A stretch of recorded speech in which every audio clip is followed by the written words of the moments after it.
Olá, eu sou a Paula. Eu sou a Juliana. E nós somos as coordenadoras atuais do grupo de estudo da mama da SPR, que é o GEMA.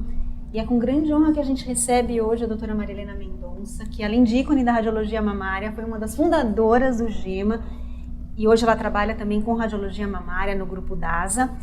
E, para quem não sabe, ela é revisora do Radiographics. E é sobre isso que a gente gostaria de conversar com você, Marilena. Coisas que, assim, dicas que a gente pode aproveitar de como a gente escrever um trabalho para ser aceito, coisas que a gente tem que evitar colocar quando a gente vai submeter. Queremos saber a sua opinião, por favor. Pois é, então, obrigada, né, pelo convite da entrevista, a Juliana e a Paula. É um caminho longo que vocês devem imaginar, né, porque para chegar à revisora do Radiographics, primeiro eles me chamaram na RCNA para ver os pôsteres. Depois dessa primeira reunião, daí eu fiz as minhas avaliações. Na época ainda não era tudo online, a gente recebia tudo impresso pelo correio. E através dessas avaliações, né, que eu fiz, eles me chamaram para ir e foi indo, acho que já é o 14º ano agora que eu vou. E foi interessante porque a primeira reunião, eu cheguei lá e tinha todos aqueles professores que escrevem os livros que nós estudamos, e eu não falei um A. O meu inglês assim sumiu de mim, eu fiquei lá, falei, nossa, então eu vou escrever porque não consegui falar. Porque a gente não está acostumada com aquele tipo de reunião, porque é muito disciplinada, muito honesta e muito direta, mais do que nós estamos acostumados, né? Que tecnicamente, só que eu percebi que algumas coisas tecnicamente eu poderia opinar, eu poderia discordar. Então eu escrevi e eu vi que é uma terra de oportunidades, porque depois eles me chamaram outras vezes.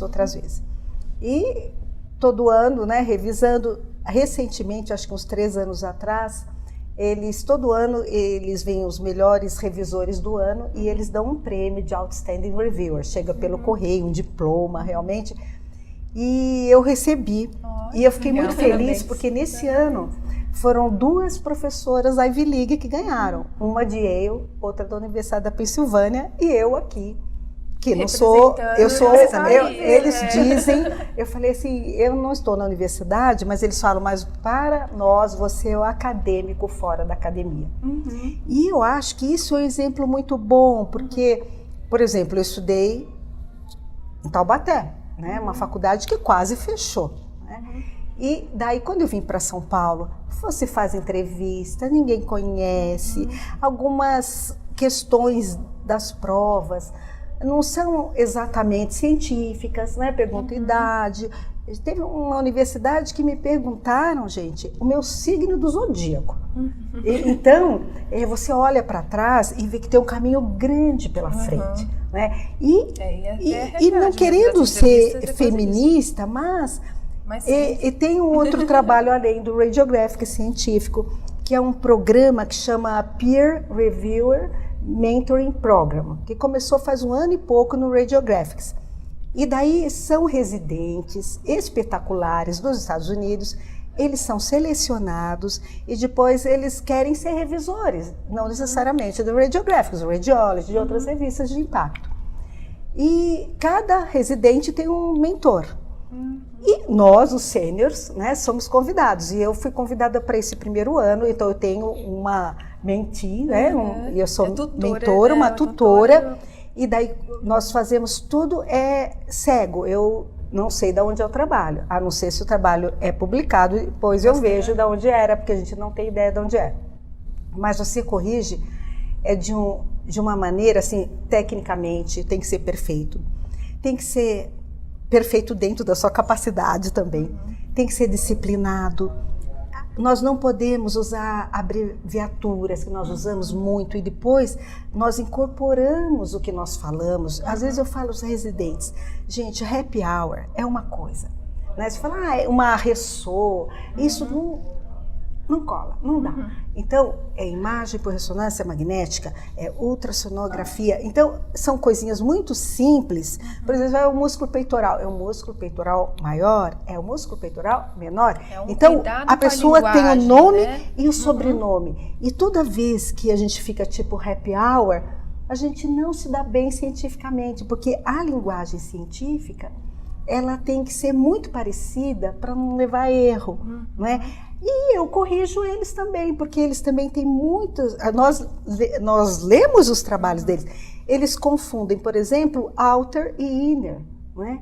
Em vez de lateral e medial. Mas se a gente vai estudar anatomia, os anatomistas, eles estudam isso a vida inteira. E lateral é para o lado de fora, medial aqui mais para o lado central. E outer é externo, e inner é interno. Então são coisinhas muito pequenininhas que, claro que não é isso que vai dar o resultado final do trabalho, mas você tem que ser, assim, até chato mesmo com isso daí, e você ver que tem uma maneira de você escrever e que aquilo lá vai sair no mundo inteiro. Às vezes tem trabalhos que são super bacanas e inovadores, mas corre o risco de que não dê certo, que aquilo não seja replicado depois. Eu escrevo para o editor, escrevo, olha, esse trabalho é bom, mas talvez não seja educacional para Radiographics, talvez seja para uma outra revista, é espetacular, mas não para transmitir essa informação para a gente querer pegar aquela técnica e usar no nosso paciente do dia a dia, né? Porque a nossa vida do dia a dia tem que está mais comprovado, né? E o Radiographics tem esse perfil, né? Tem educacional. Exatamente. Uma coisa importantíssima que eles me ensinaram lá, já no primeiro ano, eles falaram, olha, aqui a gente quer que você veja os trabalhos. Eles viram as imagens dos meus exames, assim, de computador e tal. Daí eles falaram, mas só que a gente não quer que seja uma coisa que eles dizem que é tipo no jardim da infância, as crianças, por exemplo, levam um carrinho de casa e explica, olha, ele tem 4 rodas aqui. Isso eles falam, não é tipo show and tell de jardim da infância. Você tem que saber, isso a pessoa estuda sozinho lá, né? Ela vê aquela imagem, né? E já sabe, olha, isso daqui é bem circunscrito, provavelmente benigno, isso aqui é especulado, provavelmente maligno. Não, tem que ter alguma coisa a mais para passar de ideia, para quem está lendo, para aprender, para raciocinar. Né? Análise crítica, toda vez análise crítica, porque só isso é isso, isso é isso. Não adianta fazer um trabalho descritivo, você tem que argumentar Exatamente. Em relação ao que está acontecendo, né? Isso realmente é uma dificuldade, principalmente quando a gente vai escrever em língua estrangeira. Por mais que a gente tenha, às vezes a pessoa é melhor ou pior em inglês, mas você fazer essa discussão, convencimento que aquilo, do fato que está acontecendo, é muito difícil mesmo para escrever. Difícil, né? É difícil, é como é outro idioma, né? Eu também aprendi depois de adulto. Então você não tem aquela rapidez, né? De vez em quando, por um milagre, você rapidamente responde em inglês antes de todo mundo, mas não é igual da sua língua, né? E você tem que ter isso daí, você tem que estar estruturado. Você tem que aprender, se você vai dar uma aula, por exemplo, fazer uma exposição, você vai falar, olha, eu vim aqui porque eu vou falar sobre isso, isso e isso. E daí no finalzinho, você fala, olha, eu espero que depois dessa apresentação eu falei isso, isso e isso. E a gente lembrar de não se perder, né? E não ter medo também de escrever, porque isso que a gente faz passa no laudo dos pacientes.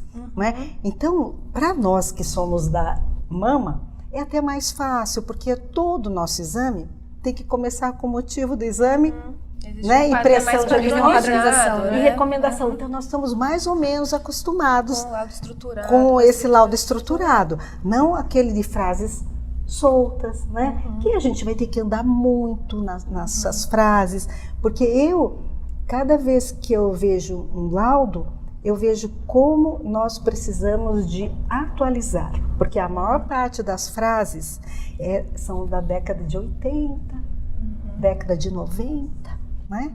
E nós nos acostumamos. E o fato de você ir encontrar esses outros professores, participar das reuniões, você vê como eles têm um treinamento mesmo, que eles começam desde o jardim da infância e depois vai para a residência, de fazer compartimentos de raciocínio, né? Que às vezes não ensinam para a gente aqui, a gente tem que aprender lá na luta, né? E às vezes a gente também tem muita dificuldade até de escolher um tema para um trabalho, né? E aí, se você tem alguma dica de como o residente ou o aluno tem que observar isso na situação para que aquilo vire um trabalho legal, como faz para se interessar por alguma ideia? Pois é, se for, por exemplo, pegando um caso específico aqui da IRP, eles falam para nós, né? Olha, não precisa ser uma coisa que ninguém nunca escreveu, que é diferente de tudo. O importante é o modo que você apresenta aquela ideia, aquele caso, né? De você mostrar aquela experiência. Mas uma coisa que eles cobram é que tem que ter respaldo científico. E para nós, por exemplo, né? Que hoje na aula foi falado, nódulos benignos, nódulos circunscritos, bilaterais, múltiplos. Aqui no Brasil a gente tem medo, a gente muitas vezes põe categoria 3, né? Lá eles falam, não pode, é 2. É 2. Então nós somos outra cultura. Mas se você faz isso lá, se eu estou corrigindo o trabalho, tem que ser 2. Porque isso que está escrito na literatura. E é isso que está comprovado com a estatística. Exatamente, né? Porque eles têm a estatística, por que eles chegaram naquele número. E às vezes a gente discorda. E às vezes também eles podem não estar certos. Mas a gente tem que obedecer, eles falam, é baseado em evidência, em resultado de biópsia, em auditoria, coisa que aqui no Brasil é muito incipiente ainda para nós, né? Nós achamos que nós estamos sempre acertando, né? Mas a gente não tem uma auditoria, lá cada um tem a auditoria, né? Principalmente na área de mama, você é auditado o tempo todo, né? As suas categorias, mas com provas, não imaginárias, né? Se você deu uma categoria 4, biopsiou, tem que saber o resultado. Não você pegar assim, olha, eu tenho tantos por cento, você categoria 2, categoria 3, isso não é suficiente. E é isso que a gente tem que aprender, porque tem que ser mais assim e pensar de um modo meio criativo, né, também. E observar as coisas do nosso dia a dia, já que é tão difícil a gente estar num grande centro acadêmico, é que é o que você falou, assim, às vezes a gente vem de uma escola que não foi tão consagrada, ou às vezes a gente não está dentro de um centro acadêmico, mas isso não impede a gente de se interessar e querer escrever, né, e querer ter interesse em científico. Você não precisa estar necessariamente vinculado a uma universidade, você pode ver na sua clínica, né, o que tem acontecido, o que é um evento frequente que poderia chamar atenção. Então eu acho que às vezes eventos raros que acontecem em sucessão. Deu sorte de acontecer com você na clínica particular, e você tem que observar, aguardar aquele exame, né? E uma coisa que eu acho lá espetacular é a meritocracia, mas baseada em trabalho mesmo, sabe? Sem, assim, um apadrinhamento especial. É uma coisa mesmo de respeito, né? Pelo trabalho, pelo que você faz e que você dá aquele resultado, que você é sincero, né? Honestamente, né? E cientificamente honesto, né, que você concorda. Também não adianta pensar, olha, se me convidarem um dia, eu vou só dar nota alta e só vou aceitar tudo, achar tudo bom. Não é isso que eles estão procurando. Se você for lá e você dá nota máxima e aceitar tudo, daí tem uma frase da Condoleezza Rice que ela fala, se você entra numa reunião e todos concordam com você, você está na hora errada, com a pessoa errada, na sala errada.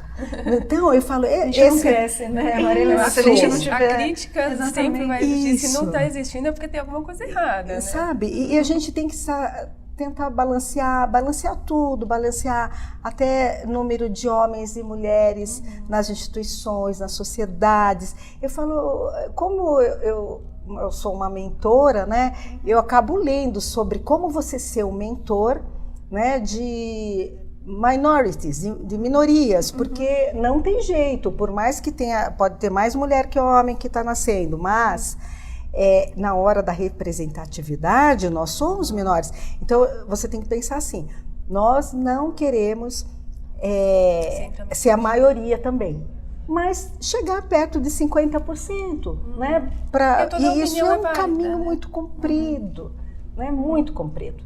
E é muito gostoso ao mesmo tempo, né? E deixa eu falar antes que acabe minha gestão, que esse é o 3º ano também que eu sou chairman do Comitê Regional da América Latina, que é um cargo que é nomeado pelo board do RCNA, então é uma honra imensa, sabe? E geralmente é um cargo de 1 ano.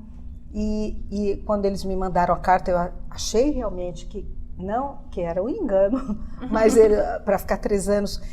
E isso vai culminar com o ano que a doutora Valerie Jackson é presidente, que é uma inteligência, uma capacidade, assim, uma pessoa para a gente ir lá escutar as palestras e aprender muito com ela. Então, a gente vê quem são aqueles que estão me dando a mensagem, porque isso eles ensinam lá. Se você vai lá na frente, não é para fazer show and tell. Você tem que ter uma mensagem para você dar para as pessoas e para você também sair, vale a pena que você falou, poxa, eu vim aqui e eu tinha uma coisa que eu queria falar, e eu fui lá, e eu falei também, né, porque também não adianta falar assim, eu queria falar mas quando chegou na hora não deu para falar.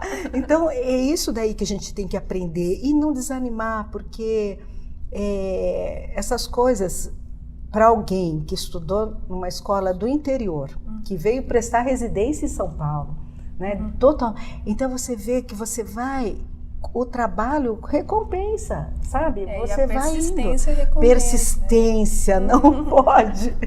Essa acho que uma ótima dica para os residentes de profissão de trabalho, é persistência. Persistência, você vai lá, apresenta trabalho, daí você perde, daí você vai de novo, daí você tenta, daí é uma hora que acha alguém que fala, eu vou ensinar um pouquinho para a pessoa ir para frente também, né? Porque é difícil, a concorrência é muito grande, os trabalhos são espetaculares, é difícil você fazer aquela nota final, sabe? De falar, esse vai ser rejeitado.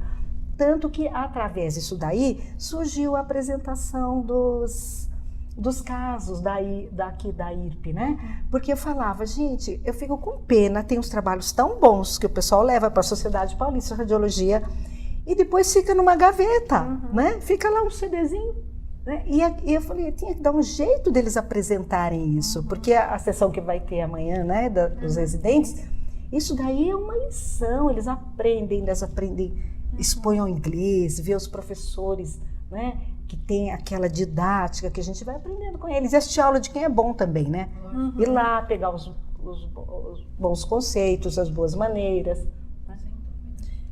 Então tá, e agora para finalizar, tem alguma mensagem final para os residentes, para nós que fomos também, assistimos suas aulas a vida toda? Quer mandar uma mensagem final, doutora? Não, eu sempre, olha, vocês perguntarem, eu sempre tenho uma mensagem a mais.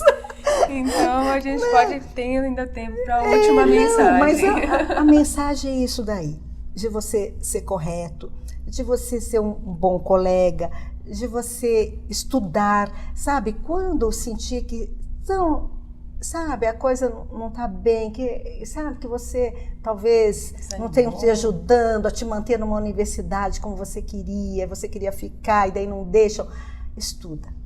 Estuda, porque quando a gente estuda, nada mais tira de você. A educação formal é um caminho que ninguém pega. É seu, né? É seu. Enquanto você viver, vai abrir a sua porta. E abre a porta, porque até hoje, às vezes, eu me surpreendo assim dos convites. SBI, quase ia esquecendo, Society of Breast Imaging também, que o ano passado eu revisei. Então, elas gostam da minha revisão, porque elas dizem que eu olho umas coisas que talvez eu seja um olhar estrangeiro, de coisa que eles são tão espetaculares e tão mimados, porque eles têm tanta gente ajudando, e aquela equipe, e a gente não tem. Então nós temos que pegar, né, o limão e fazer a nossa limonada. Então, tá bom. E agradecer, né, o convite, a oportunidade. Imagina, a gente que agradece, Mariana. Obrigada. Muito obrigada, foi muito válida mesmo a nossa entrevista. Espero que tenham gostado. E assistam lá, dão um like no nosso canal. Dá um like para nós, pessoal.